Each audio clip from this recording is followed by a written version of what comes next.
時今日2024啦，點解去做一個生意人唔可以再匿喺後邊，而係要擺自己個樣出嚟，做好你嘅個人 IP 呢？原因得兩個，標好你嘅個人 IP 可以令你成為你嘅行業裏邊嘅龍頭同埋標杆。講起 Facebook， 你會諗起標黑白格啦 ；Apple 你會諗起 Steve Jobs； 淘寶你會諗起馬雲 ；Tesla 梗係唔少得 Elon Musk 啦。佢哋後期先會係 sell 產品，前期嘅都係擺自己個樣出嚟，先唔好理佢哋係咪背後唯一嘅老闆同埋真正嘅老細。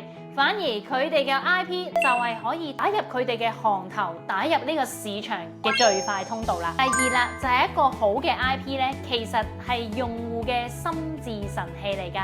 一個生意人咧，其實可以借助你嘅個人 IP 獲取流量同埋用戶。最緊要咧就係拉近個距離，了解到你嘅用戶究竟有咩需求，有咩痛點。佢哋信任你嘅時候，你 sell 乜都 sell 到啦。